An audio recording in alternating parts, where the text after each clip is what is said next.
Assalamualaikum warahmatullahi wabarakatuh.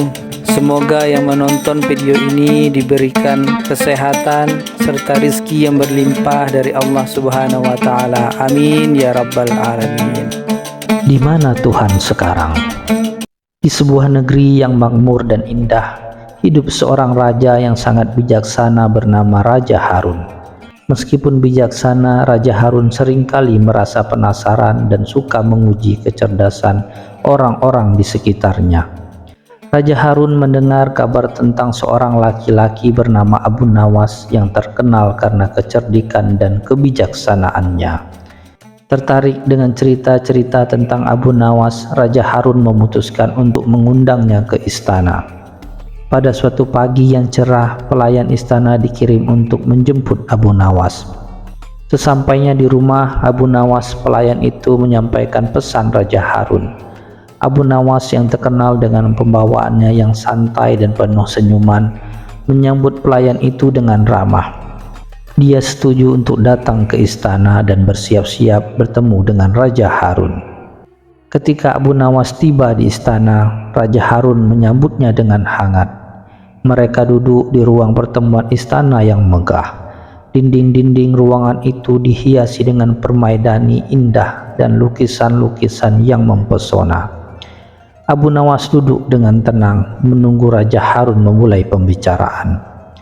"Abu Nawas," kata Raja Harun sambil tersenyum, "aku telah mendengar banyak tentang kecerdikanmu. Aku ingin menguji kepandaianmu dengan sebuah pertanyaan yang sederhana namun mendalam. Bisakah kamu memberitahuku di mana Tuhan sekarang?" Abu Nawas tersenyum lembut melihat ke arah Raja Harun. Pertanyaan ini terdengar sederhana, namun ia tahu bahwa pertanyaan ini memiliki kedalaman makna yang besar. Setelah berpikir sejenak, Abu Nawas menatap Raja Harun dengan mata penuh keyakinan. "Yang mulia, Tuhan ada di mana-mana. Dia ada di dalam hati setiap manusia, di udara yang kita hirup, di sinar matahari yang menyinari kita, dan di setiap makhluk hidup yang ada di bumi. Tuhan ada di seluruh alam semesta ini," jawab Abu Nawas dengan tenang. Raja Harun tersenyum, namun dia masih belum puas. "Itu adalah jawaban yang umum, Abu Nawas. Aku ingin jawaban yang lebih spesifik. Di mana tepatnya Tuhan berada sekarang?" Abu Nawas berpikir sejenak lalu berkata, "Yang mulia, jika Anda menginginkan jawaban yang lebih spesifik, izinkan saya bertanya kepada Anda satu hal. Apakah Anda dapat menunjukkan kepada saya di mana Tuhan tidak ada? Karena Tuhan itu maha hadir, Yang mulia. Dia ada di setiap sudut dan celah alam semesta ini. Tidak ada tempat di mana Tuhan tidak ada." Raja Harun terdiam sejenak merenungkan jawaban Abu Nawas. Jawaban itu begitu mendalam dan penuh makna, namun dia ingin menguji Abu Nawas lebih lanjut.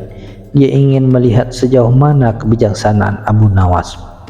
"Abu Nawas," kata Raja Harun dengan suara lembut, "jawabanmu sangat bijak, namun aku ingin bukti yang nyata. Tunjukkan kepadaku di mana Tuhan sekarang. Aku ingin melihat dengan mata kepalaku sendiri." Abu Nawas tahu bahwa Raja Harun ingin mengujinya lebih jauh. Dia berpikir sejenak lalu berkata, "Yang mulia, izinkan saya untuk mempersiapkan jawabannya. Beri saya waktu 1 hari untuk menyiapkan bukti yang Anda inginkan." Raja Harun setuju dan memberinya waktu 1 hari. Abu Nawas meninggalkan istana dengan senyum penuh misteri di wajahnya. Keesokan harinya, Abu Nawas bangun pagi-pagi sekali. Dia berjalan ke pasar yang ramai, di mana para pedagang menjajakan berbagai macam barang dagangan. Setelah berjalan keliling pasar, dia melihat seorang pedagang kambing yang terkenal dengan kambing-kambingnya yang gemuk dan sehat. Abu Nawas mendekati pedagang kambing itu dan berkata, "Wahai pedagang, aku ingin membeli kambing yang terbaik di peternakanmu." Pedagang kambing itu tersenyum. "Tentu saja Abu Nawas, aku punya kambing yang paling gemuk dan sehat. Kambing ini makan rumput segar setiap hari dan dirawat dengan baik." Abu Nawas memilih kambing yang paling gemuk dan sehat. lalu membayarnya dengan harga yang disepakati. Dia membawa kambing itu pulang dan merawatnya dengan baik. Dia memberi makan kambing itu dengan rumput segar dan membawanya berkeliling kampung untuk merumput. Saat malam tiba, Abu Nawas duduk di samping kambing itu. Ia berpikir keras tentang bagaimana cara menjawab pertanyaan Raja Harun dengan cara yang paling bijaksana dan mengesankan. Dia merenungkan pertanyaan Raja Harun tentang keberadaan Tuhan dan bagaimana cara menunjukkannya. Keesokan paginya, Abu Nawas membawa kambing itu ke istana. Para penjaga istana terkejut melihat Abu Nawas datang dengan seekor kambing gemuk. Mereka membuka pintu gerbang istana dan mengantarkan Abu Nawas ke hadapan Raja Harun. Raja Harun yang sedang duduk di singgasananya menatap Abu Nawas dengan heran. "Abu Nawas, apa yang kau lakukan dengan kambing ini? Aku memintamu untuk menunjukkan di mana Tuhan sekarang, bukan membawa kambing ke istana." Abu Nawas tersenyum dan menjawab, "Yang mulia, aku membawa kambing ini untuk menjawab pertanyaan Anda. Tapi sebelum itu, izinkan saya memasak kambing ini untuk Anda. Saya ingin Anda menikmati makanan ini, dan setelah itu saya akan menunjukkan di mana Tuhan sekarang." Raja Harun semakin penasaran, namun dia setuju dengan permintaan Abu Nawas. Mereka berjalan ke dapur istana yang luas, di mana para juru masak istana sedang sibuk menyiapkan hidangan untuk para tamu kerajaan. Abu Nawas meminta izin kepada kepala juru masak untuk menggunakan dapur dan mulai menyiapkan hidangan kambing. Abu Nawas memotong-motong daging kambing itu dan memasaknya dengan bumbu-bumbu rahasia yang membuat masakan menjadi sangat lezat. Bau harum masakan itu segera menyebar ke seluruh istana, menarik perhatian para pelayan dan juru masak yang ada di istana. Mereka semua terkesima dengan keterampilan memasak Abu Nawas. Setelah beberapa saat, Abu Nawas memanggil Raja Harun. "Yang mulia, hidangan sudah siap. Silakan duduk dan nikmatilah masakan ini." Raja Harun duduk di meja makan yang telah disiapkan. Abu Nawas menyajikan daging kambing yang telah dimasak dengan sempurna. Raja Harun mencicipi daging itu dan langsung terpikat dengan rasa lezatnya. Dia makan dengan sangat lahap, menikmati setiap gigitan. Sementara Raja Harun makan, Abu Nawas duduk di sampingnya, tersenyum melihat Raja Harun yang menikmati masakannya.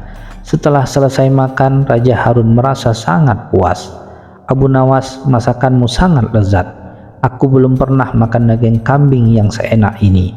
Tapi sekarang tunjukkan kepadaku di mana Tuhan sekarang, seperti yang kau janjikan." Abu Nawas menatap Raja Harun dengan mata yang penuh kebijaksanaan. Dia berkata, "Yang mulia, sebelum saya menjawab pertanyaan Anda, izinkan saya bertanya satu hal. Apakah Anda tahu dari..." Raja Harun mengangguk. "Tentu saja.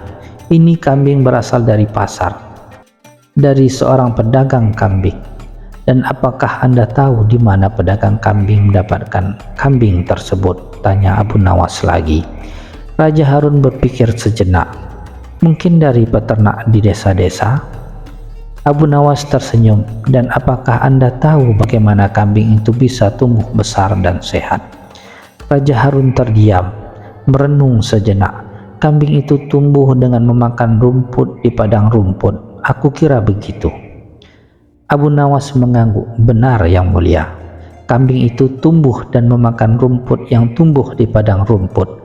Rumput itu tumbuh karena air hujan yang turun dari langit dan sinar matahari yang menyinari bumi. Dan Yang mulia, siapakah yang menciptakan langit, matahari, dan segala yang ada di bumi ini?" Raja Harun mulai memahami arah pembicaraan Abu Nawas. Dia terdiam, menyadari makna di balik kata-kata Abu Nawas. Abu Nawas melanjutkan, "Yang mulia, Tuhan ada di mana-mana. Dia ada di dalam makanan yang kita makan, air yang kita minum, dalam udara yang kita hirup. Tuhan ada di setiap aspek kehidupan kita. Bahkan Tuhan ada di dalam diri kita, dalam hati kita, dan dalam pikiran kita. Karena itu kita harus selalu mengingatnya dan bersyukur. Abu Nawas berhenti sejenak memberi waktu kepada Raja Harun untuk merenungkan kata-katanya. Raja Harun yang biasanya sangat pandai dalam berargumen kali ini hanya terdiam. Dia sadar bahwa pertanyaan yang diajukan kepada Abu Nawas bukanlah sekedar permainan kata-kata atau kecerdasan, tetapi menyangkut pemahaman yang lebih dalam tentang eksistensi dan spiritualitas. Raja Harun lalu berkata dengan suara lebih lembut, "Abu Nawas, kamu benar-benar membuatku berpikir, tapi aku masih ingin lebih. Berikan aku contoh nyata di mana aku bisa melihat dan merasakan kehadiran Tuhan. Sesuatu yang bisa aku tunjukkan pada orang lain sebagai bukti nyata." Abu Nawas tersenyum. Dia melihat bahwa Raja Harun bukan hanya mencari jawaban untuk dirinya sendiri, tetapi juga untuk rakyatnya. Dia ingin memberi pengertian yang lebih luas tentang keberadaan Tuhan kepada semua orang di kerajaannya. "Yang mulia," kata Abu Nawas, "izinkan saya untuk mengajak Anda berjalan-jalan keluar istana, ke tempat di mana kita bisa merasakan kehadiran Tuhan dengan cara yang paling sederhana dan alami." Raja Harun mengangguk, tertarik dengan usulan Abu Nawas. Mereka berdua kemudian meninggalkan istana, diikuti oleh beberapa pengawal, menuju ke taman istana yang luas dan indah. Di sana angin berhembus lembut, burung-burung berkicau riang, dan bunga-bunga bermekaran dengan warna-warni yang mempesona.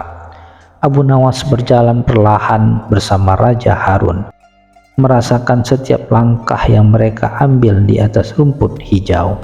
"Yang mulia," kata Abu Nawas sambil berhenti di bawah pohon besar yang rindang. "Lihatlah pohon ini. Ia tumbuh besar dan kuat dari sebuah biji kecil. Biji itu membutuhkan tanah yang subur, air, dan sinar matahari untuk tumbuh. Siapa yang menyediakan semua itu jika bukan Tuhan?" Raja Harun menatap pohon itu lalu melihat sekelilingnya. Dia melihat kupu-kupu terbang dari bunga ke bunga, lebah yang sibuk mengumpulkan nekstar, dan angin berdesir lembut di antara dedaunan. Semuanya bergerak dengan harmoni, seperti bagian dari sebuah tarian yang indah dan sempurna. "Lihatlah, Yang mulia," lanjut Abu Nawas, "setiap makhluk di sini memiliki perannya masing-masing. Kupu-kupu membantu penyerbukan bunga, lebah menghasilkan madu, angin membantu menyebarkan benih. Semua ini adalah bagian dari kebijaksanaan Tuhan yang tiada tara. Tuhan mengatur alam semesta ini dengan begitu sempurna, sehingga setiap detail kecil memiliki arti dan tujuan." Raja Harun mengangguk, mulai merasakan keagungan yang tersembunyi dalam kesadaran Allah. "Abu Nawas, apa yang kamu katakan sangat indah dan bijak. Bagaimana kita bisa tahu bahwa Tuhan ada di dalam hati kita?"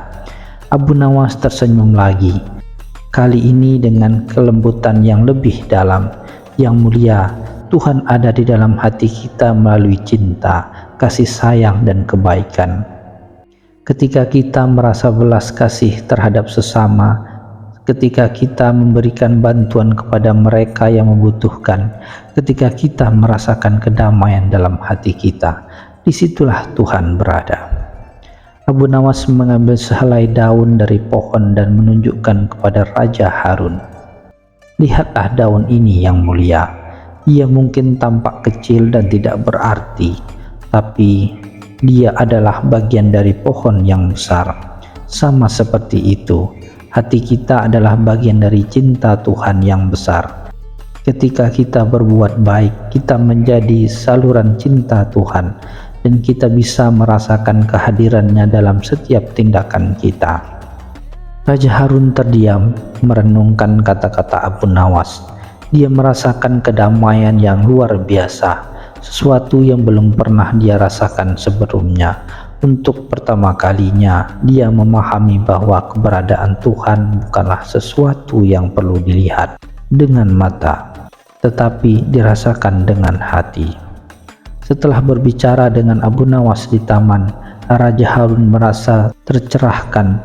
Ia ingin agar seluruh rakyatnya juga merasakan apa yang dia rasakan. Oleh karena itu, dia mengundang semua pejabat istana, ulama, dan cendekiawan untuk berkumpul di aula besar istana pada hari berikutnya. Ketika semua orang sudah berkumpul, Raja Harun berdiri di hadapan mereka. Ia menceritakan pengalaman dan percakapannya dengan Abu Nawas. Bagaimana dia akhirnya memahami keberadaan Tuhan melalui hal-hal sederhana di sekelilingnya. "Saudara-saudara," kata Raja Harun dengan suara lantang, "hari ini kita belajar dari Abu Nawas bahwa Tuhan ada di mana-mana. Bukan hanya di tempat ibadah atau kitab suci, tetapi di setiap napas yang kita hirup, di setiap makhluk yang hidup, dan dalam setiap tindakan baik yang kita lakukan. Mari kita semua belajar untuk merasakan kehadiran Tuhan dalam kehidupan kita sehari-hari." Abu Nawas yang duduk di antara hadirin tersenyum puas. Dia tahu bahwa pelajaran ini akan membawa kedamaian dan kebahagiaan bagi orang banyak. Setelah acara selesai, banyak orang mendekati Abu Nawas, mengucapkan terima kasih atas kebijaksanaannya.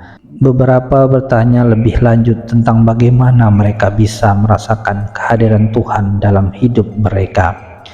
Abu Nawas meluangkan waktu untuk berbicara dengan mereka, memberikan nasihat dan panduan. Ketika malam itu tiba, Abu Nawas kembali ke rumahnya. Dia merasa damai dan bahagia karena dia telah berhasil menunjukkan sesuatu yang begitu penting kepada Raja Harun dan rakyatnya.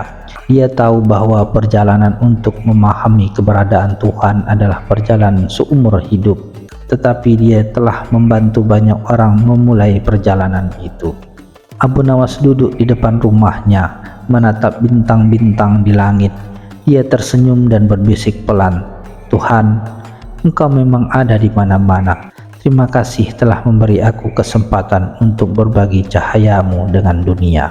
Dan demikianlah cerita ini mengajarkan bahwa keberadaan Tuhan tidaklah terbatas pada apa yang bisa kita lihat atau sentuh. Tuhan ada dalam setiap hal kecil di dunia ini, dalam kebaikan hati manusia, dalam keindahan alam, dan dalam kedamaian yang kita rasakan di hati.